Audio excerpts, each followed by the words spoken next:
Mr. President, there are all kinds of issues that we confront as members of this great Senate.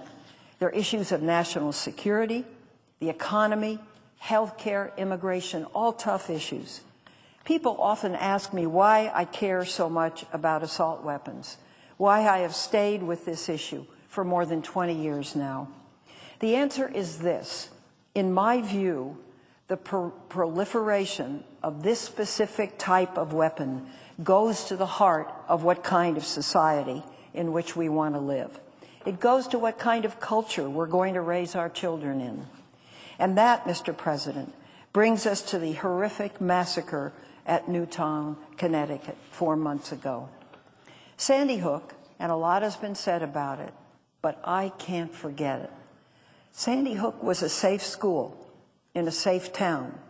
Candidly, it was inconceivable that such a tragedy could happen there, but it did. I can't exaggerate how this senseless murder of 20 beautiful young children and 6 incredibly brave adults affected me and millions around this country.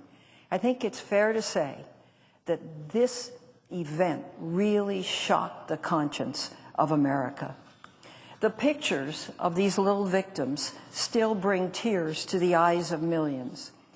I have been very impressed with one page of the New York Daily News, and I carry it when I talk to people trying to get their votes, and some say no, and I look at this picture of these smiling faces, and in the middle, shame on us.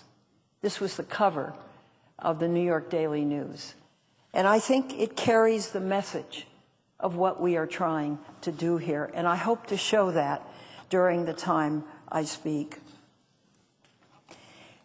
I think despair that we all felt, for some of us, has changed to determination. And this amendment, I believe, over time, will finally begin to address not only the wanton, brutal violence, but the weapon that's often used to carry out that wanton, brutal violence. To have a chance at understanding these mass shootings, I think we have to understand how they're perpetrated and by whom. It's really impossible to know with any certainty what motivated Adam Lanza, the Newtown shooter. But we know that he exhibited clear signs of mental disturbance. We know he had an extreme aversion to normal social life, that he didn't like physical contact. He was in and out of school. He spent time in special education classrooms, and he was homeschooled by his mother. He lived in a room with blacked out curtains and played violent video games for hours on end. We know his mother bought him assault weapons and kept an arsenal at home. We know they went target shooting together at ranges and that both were certified in gun safety. Their home was a veritable weapons depot with many firearms, more than 1,600 rounds of ammunition, samurai swords, even a gun safe in this young man's room. It has been reported that Adam compiled a spreadsheet documenting hundreds of victims of mass murders, something he may have used as a measuring stick for his own sadistic plot. And we know one thing. None of this information would have been caught on a background check. And I say that although I support background check. But this just shows what is out there that needs to be stopped. On that December morning, Adam Lanza started this rampage by killing his mother. He then drove to Sandy Hook. He shot his way into the school. He was heavily armed. This is what he carried: a Bushmaster XM-15 assault rifle, a Glock handgun, a Sig Sauer handgun, 10 30-round magazines, and a Sega 12-gauge assault shotgun. In less than 5 minutes, he fired at least 154 rounds from the Bushmaster in 2 classrooms. He stopped only when first responders arrived. He then took his own life. He died with 139 more rounds available to fire. Mr. President, I'm sure background checks will stop many would-be murderers, but they would not have prevented Newtown. The weapons were legally purchased by his mother, and while he was disturbed, he had no criminal record or record of mental illness and would not have been subject to a background check because his mother gave him these weapons. Let me be clear. Universal background checks are very important. I strongly support them, but they would not have prevented the tragedy in Newtown.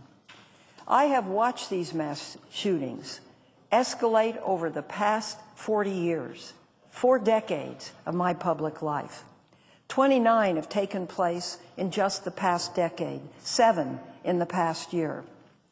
Military-style assault weapons are often the weapon used in many of these shootings. Just 3 days before Newtown, an AR-15 assault rifle was used to kill 2 people and seriously wound a 3rd at a mall in Clackamas, Oregon. 5 months before Newtown, a gunman opened fire in a theater, of all things, at a late-night performance of a brand-new movie. He killed 12. He injured 58. And the only reason he didn't continue was that this drum that he had in his weapon, a 100-round drum, jammed at approximately 50. Although the Aurora shooter was being treated by mental health professionals, he owned a small arsenal of weapons, including a Smith & Wesson M&P 15 assault rifle, a Remington 12-gauge shotgun, 2 Glock 40 caliber handguns, and a 100-round ammunition drum. The number of weapons used in the 1999 massacre at Columbine in Littletown, Colorado, 13 were killed. A Tech DC-9 assault pistol was used, a high-point 9mm carbine, a Savage pump-action shotgun, and a Savage 311D 12-gauge shotgun.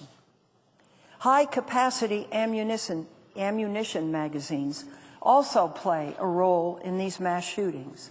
In 2011, a gunman in Tucson used a semi-automatic Glock handgun equipped with a 33-round magazine to kill 6 and wound 12, including Congresswoman Gabby Giffords. And in 2007, a Virginia Tech gunman used 2 handguns and at least 19 magazines to kill 32 and wound 17. Some of these magazines were 15-round versions. All told, he had nearly 400 rounds to fire.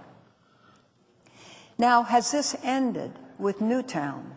Was Newtown such a stirring event on the conscience of America that no one would try it again? What is the answer? The answer is no.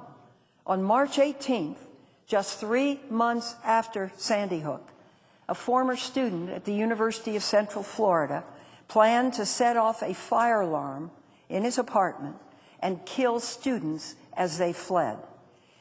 A roommate saw him with these weapons, called the police. The police came quickly and were able to prevent another massacre. Here's what he had: a .22 caliber assault rifle, known as a German sports gun GSG-5, a .45 caliber handgun, 2 110-round magazines, 4 homemade explosive devices, and a stockpile of approximately 1,000 rounds. And on March 31st, an AR-15 assault rifle was used to assassinate a district attorney and his wife in Texas. The district attorney's wife innocently opens the door of their home. A gunman shot and killed her with a single bullet.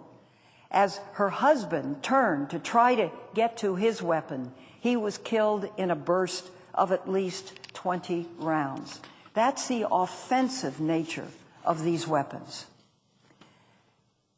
A shooting many years ago, because I got to know some of the victims involved who survived, encouraged me to submit the first bill in 1994. And that was an attack by a man by the name of John Luigi Ferri on an office in a very high office building in San Francisco called 101 California Street. He came in, killed 8, had 2 Tech-9s and magazines holding 50 rounds of ammunition. He killed a young mother, Judy Pizzato, 30, who had recently given birth to her first child. As her neighbor said, she just had that little lovely baby 10 months ago. I got to know Jody's husband, Steve, who was a tall, wonderful man who used to come and see me with his baby in his arms. I'm delighted that he has since remarried and made a new life for himself. He also killed Donald Mike Merrill, who had recently adopted 2 children, a son and a daughter, aged 4 and 12, with his wife, Marilyn. And one of the wounded, a beautiful young woman, Michelle Scully, was saved because her husband, John, died while jumping on her body, shielding her from the gunfire. This is how these events unfold. The tragedies they leave behind are actually never completely recoverable from.